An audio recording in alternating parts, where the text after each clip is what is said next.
સુરતમાં diamond ઉદ્યોગકારોની collector સાથેની બેઠક પૂર્ણ થઈ છે। કલેક્ટર સાથેની બેઠકમાં ડાયમંડ વર્ક યુનિયનના હોદ્દેદારો ઉપસ્થિત રહ્યા। હીરા ઉદ્યોગમાં મંદી અને રત્ન કલાકારોની સ્થિતિ મુદ્દે રજૂઆત કરવામાં આવી।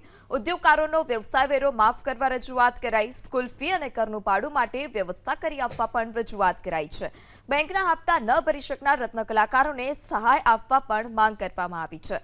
તો મંદીમાં હીરા ઉદ્યોગને ઉગારવા સ્પેશિયલ પેકેજની માંગ કરાઈ। હીરા ઉદ્યોગકારોની કલેક્ટર સાથેની બેઠક રહી સકારાત્મક, જ્યારે આગામી 5 દિવસમાં સારા સમાચાર આવે તેવી પણ શક્યતા છે। જેજેઈપીસીના પૂર્વ ચેરમેન દિનેશ નાવડિયાએ ઉદ્યોગકારો અંગે પણ રજૂઆત કરી હતી। ડાયમંડ વર્કર યુનિયનના ભાવેશ ટાંકે રત્ન કલાકારો અંગે રજૂઆત કરી। મંગળવારે હીરા ઉદ્યોગકારોના પ્રતિનિધિ મંડળે મુખ્યમંત્રી સમક્ષ કરી હતી રજૂઆત। કલેક્ટરની આગેવાનીમાં જે બેઠક થઈ હતી એ પૂર્ણ થઈ છે। આપણી સાથે દિનેશભાઈ નાવડિયા ઉપસ્થિત છે। સાહેબ, કયા પ્રકારની બેઠક હતી, શું મુદ્દા ચર્ચવામાં આવ્યા? સુરત શહેરની અંદર અને ખાસ કરીને ગુજરાતની અંદર રત્ન કલાકારો જે પ્રમાણે મંદીના માહોલના કારણે આર્થિક રીતે સંકળામણ અનુભવી રહ્યા છે, એની માટે આજે મને અને ડાયમંડ વર્કર યુનિયનના પ્રતિનિધિ મંડળને ખાલી ફક્ત પ્રાથમિક ચર્ચા વિચારણા કરવા માટે બોલાવવામાં આવ્યા હતા। 3 મુદ્દાઓની ખાસ ચર્ચા થઈ હતી કે રત્ન કલાકાર કલ્યાણ બોર્ડની સ્થાપના કરવામાં આવે, સાથે જે બાળકોની શૈક્ષણિક ફી બાકી છે એ બાળકોની શૈક્ષણિક ફી ભરવા માટેની વ્યવસ્થા કરવામાં આવે, અને જે રત્ન કલાકારોએ ઈએમ દ્વારા મકાનો લીધેલા છે એમને ઈએમ છેલ્લા ઘણા સમયથી બાકી છે અને એના કારણે પણ પ્રોબ્લેમો ક્રિએટ થતો, એનો સર્વે કરીને એને કઈ રીતના મદદરૂપ થઈ શકીએ એની માટેનું ચર્ચા વિચારણા થઈ હતી। અને આ ચર્ચા વિચારણાને અંતે કલેક્ટરશ્રી પોતાનો રિપોર્ટ તૈયાર કરીને રાજ્ય સરકારને સુપરત કરશે, અને એના આધાર ઉપર રાજ્ય સરકાર અને ગઈકાલે અમે જે કંઈ રજૂઆતો કરી હતી એ બંનેના આધાર ઉપર સરકાર કંઈક આર્થિક રીતે રત્ન કલાકારોને મદદરૂપ થશે એવું અત્યારે લાગી રહ્યું છે। ક્યાં સુધીમાં નિર્ણય લેવાય તેવી શક્યતા?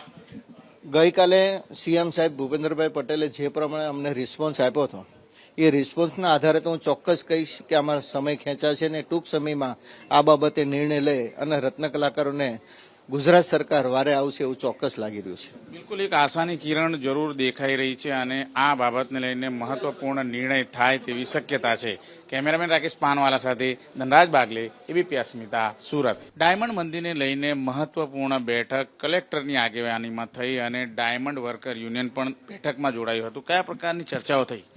ચર્ચાઓ શિક્ષણ ફી અને ભાડા ભરવાની જે તકલીફો છે એ બાબતે થઈ। રત્ન કલાકાર કલ્યાણ બોર્ડ આર્થિક પેકેજ અને ભાવ વધારા માટે જે કમિટીની રચના કરવામાં આવે એવું કલેક્ટર સાહેબને કહેવામાં આવ્યું હતું, અને કલેક્ટર સાહેબ ખૂબ જ પોઝિટિવ રીતે જવાબ આપ્યો છે। આવનારા દિવસોની અંદર ફરીવાર મિટિંગનું આયોજન કરવામાં આવશે એવું સાહેબે જણાવેલ છે, અને આવનારા દિવસોમાં ફરી અમને પાછા બોલાવવામાં આવશે।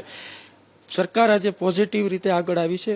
હજારો લાખો રત્ન કલાકારોના ચહેરા ઉપર મુસ્કાન લાવે એવી આશા અને અપેક્ષા હું રાખું છું।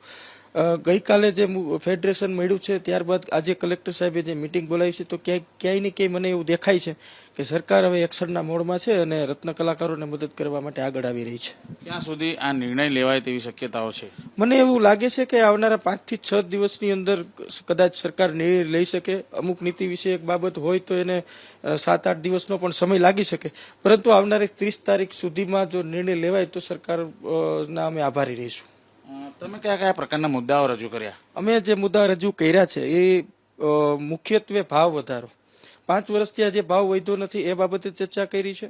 અત્યારે જે રત્ન કલાકારોને પ્રાઇવેટ સ્કૂલોમાં પોતાના બાળકોની શિક્ષણ ફી ભરવા માટે, જે ભાડે રહેતા હોય એના ભાડું ભરવા માટે, અને ઈએમઆઈ ભરતા હોય એને ઈએમઆઈ પે કરવા માટેની મુસીબતો પડી રહી છે, અને એક ઇમરજન્સી ફંડિંગ ઇન્ડસ્ટ્રીના લોકો ઊભું કરે એ માટે પણ અમે ચર્ચા કરી છે।